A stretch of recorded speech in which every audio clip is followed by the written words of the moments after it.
Union Arena is Bandai's newest card game that released in North America, and it's got a lot of people excited, including myself, playing with some of our favorite IPs in anime like Bleach, Hunter x Hunter, and in the future, Jujutsu Kaisen, Code Geass, SAO literally just got announced. And one of the things that my team over at Phantasma Shuffle really kind of thought in this first meta, right, of the game is that everybody is playing Purple Bleach wrong.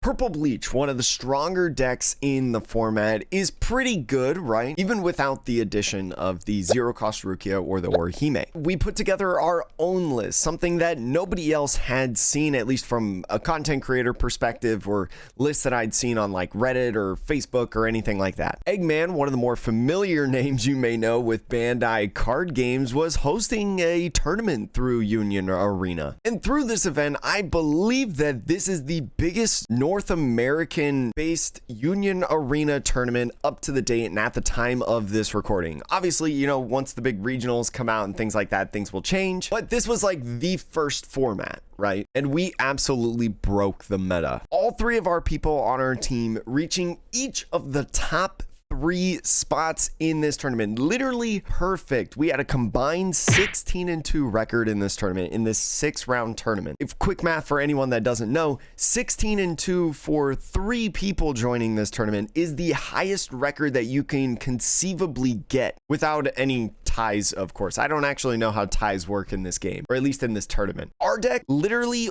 only lost in the exact 50 card mirror. That's how good this deck was. There's a lot of discussion revolved around this deck, whether that's in the Discord, right? Whether that's on Twitter, whether that's in YouTube videos, things like that. So I'm going to tell you about the deck and how it's actually played, because a lot of people, especially what I've seen in like the Discord and stuff, is they look at this deck, they either don't understand it or they understand it incorrectly, which is not a bad thing at all. Like, this deck is way different than most of the other decks in Union Arena. The joke in our group chat a lot of times with this deck is that we're not actually playing Union Arena playing this deck. Also, I streamed my entire tournament run and I ended up winning the event. If you want to see how the deck is run, like with itself, not just theory, you know, and me talking about it, yapping about it, you want to see for yourself, the link in the description below will be the entire VOD of that. You can skip ahead to the different games and stuff like that. Also, just big shout outs to Eggman as well for running this event as I'm pulling up the deck list. I love Eggman events.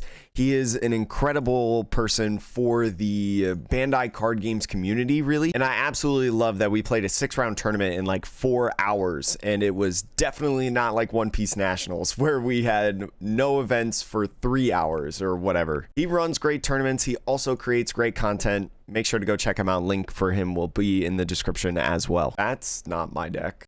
So this is the deck that me and my team were piloting to take all of the top 3 spots in this tournament. It is, well, my list is a little bit different than everybody else's. If you're looking for the exact list that our team was supposed to be running, go up 4 Rukia and 2 of these Ichigos. I just don't personally own 4 Rukias, so that's the only reason why my list runs 3 and then 3 split of those 2 cards. But this is what's really being dubbed by a lot of people as like Renji Rush. That's what kind of people are calling it. A couple things to point out about this list. 1, there's no Byakuya. We decided to hop off of Byakuya. We think Byakuya is, although a good card, since there were a lot of things left out in the North American release of this deck that really kind of hurt Purple Bleach, Byakuya just does not work because you can't build up your trash fast enough. Renji, in my opinion, is the best card in this deck.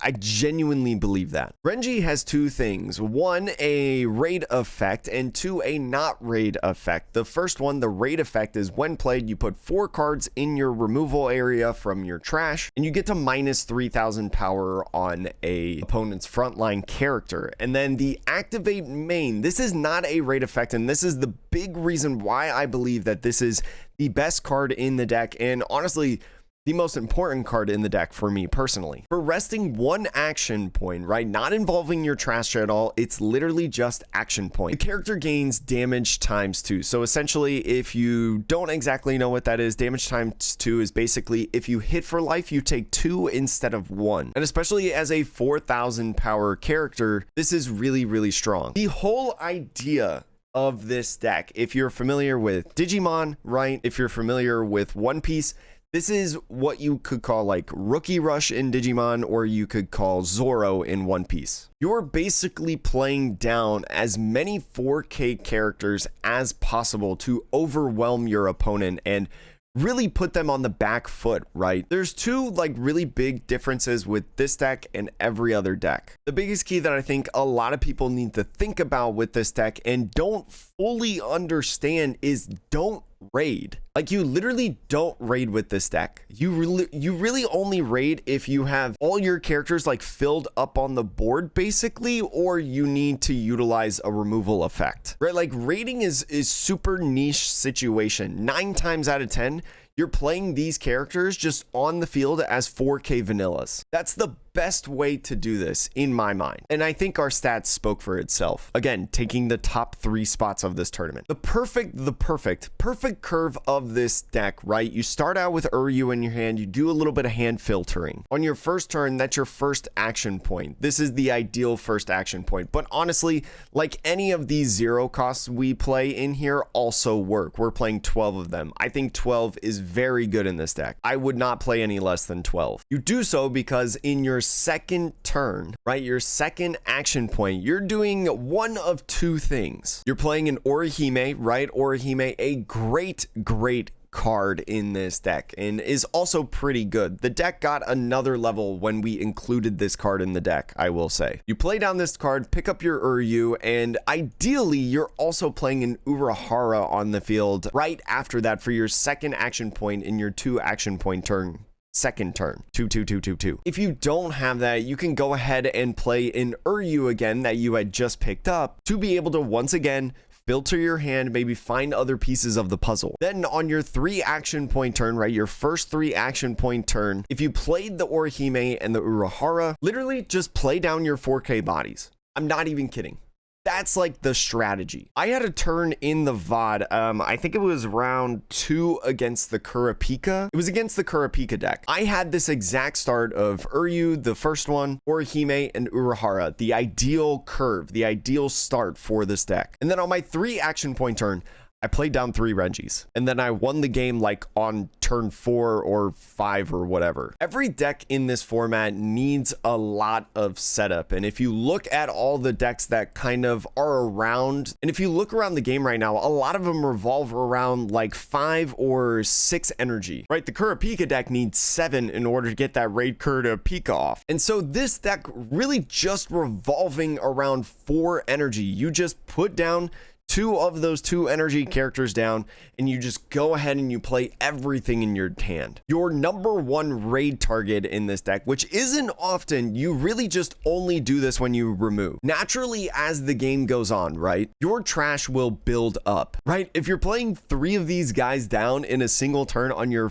first 3 action point turn, like, your opponent's gonna kind of panic and try to remove these, especially if you kind of got extra bodies left over and stuff like that, and you happen to maybe raid with the Renji, because we do play this 1-cost Renji. Cards naturally get in your trash from being KO'd, and also cards from your life, right? The triggers in this deck are really nice because they actually really help build up your trash. I mean, think about it this way. This card right here, draw 1 card. This card still hits the trash. This card right here, it gives the 3000, which is really nice a lot of times and a really good trigger, also goes in the trash. This Ichigo goes to your hand, which is really nice for setting up stuff like this Ichigo. This guy technically goes to your trash. Orihime, no trigger to the trash. The Urahara, no trigger to the trash. This 2 energy Ichigo to the trash, Bankai to the trash, and Getsuga Tensho goes to the trash. All of these cards going into your trash as well as the game naturally goes on and your characters get KO'd. Honestly, when I was playing in this tournament, I was usually not blocking and KOing my own characters. I think I took life like most. I think it's a really high percentage. I don't know the exact number, but with this deck, I don't think I really ever blocked like a 4,000 power swing. If I did, it was because I was going to lose the game, or I needed a space removed or a character to be KO'd in order to get this Ichigo effect off. This one being your main raid target is great removal for this deck. Essentially, you have like 12 removal cards in this deck. Getsuga Tensho, a great card in my opinion. A 4 of in any purple bleach deck, of course. The Ichigo, really good. Builds up your trash a little bit, right? You can be at 6 cards in the trash, but then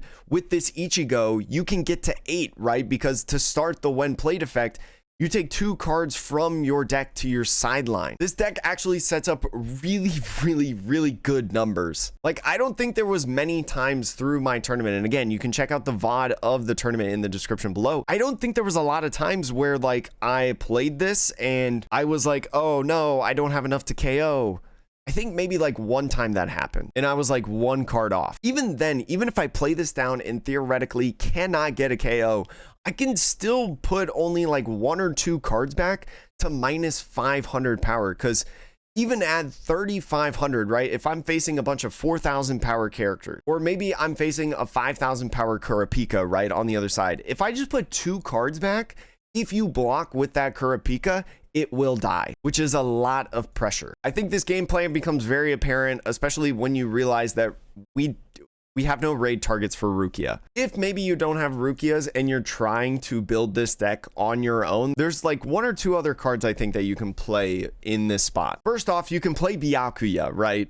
Although I said we don't use Byakuya and we didn't think Byakuya was good, if you're trying to find a Rukia replacement, this is the best option, because just like Rukia, it's a vanilla. Now, you do have to have 5 energy to play it, which is not unreasonable for this deck, and which is why in my head, Rukia is actually better, right? Because Rukia costs 1 energy less to be able to play. But again, if you're looking for other options, maybe you don't own every card, that's the best one in my head. In this tournament as well, go follow me on Twitter, Atrocious Jake, if you haven't already. I played like a decent spread of decks, not like anything too crazy, but I was the only one on our team that didn't hit the mirror until finals. I played against 13 Court, like the Toshiro builds of Bleach. I think that one is a very interesting matchup, and just like the Kurapika, I think all 3 of us on the team beat Kurapika. We were undefeated, multiple wins against Kurapika. I played a like traditional purple Bleach deck with the Byakuyas in round 4. Oh my gosh, I'm missing a round on here. I only have 5 of the 6 rounds.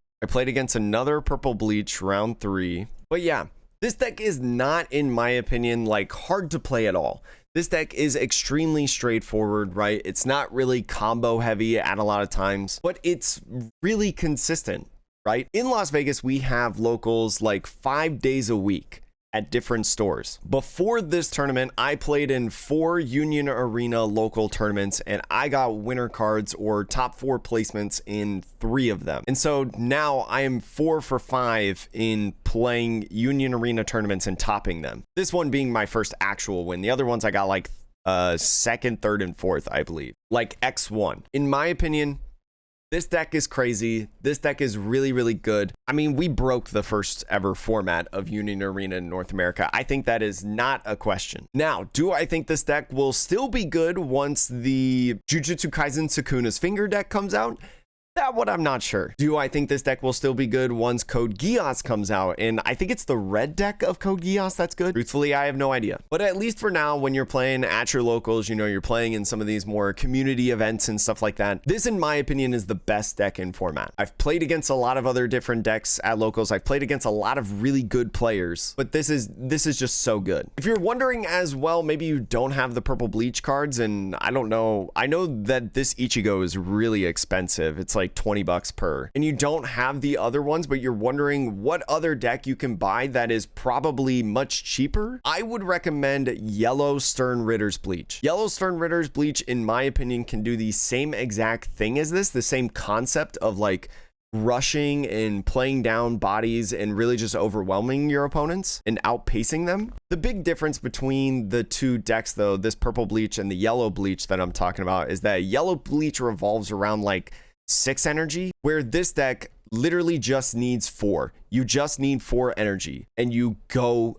absolutely berserk. It's crazy. Again, thank you so much for Eggman for running another great tournament. I love playing in the Eggman tournaments. They're so nice. And then also Jon Mendoza behind the mastermind of this deck. If you want to follow Jon Mendoza, he's right here on Twitter. Jon_Mend026. But thank you so much for watching. I super appreciate you joining me on this. I might do like commentary over my games that were in the VOD, just kind of explaining plays and do like a much more in-depth explanation to the games rather than you just kind of seeing things that happen. Just so then, again, if you have any questions or like you're watching the VOD and you're like, wait, why are you doing this instead of this or that or whatever, I can give you a little bit of insight as to why. Because I do remember like most all of my like hands and things like that and like why I had reasoning for specific things, because also I think in the VOD I talked about a lot of them in between games in like our team Discord. So yeah, thanks for watching. Hope you enjoy this, and yeah, I like playing card games. That's all. Subscribe, I guess.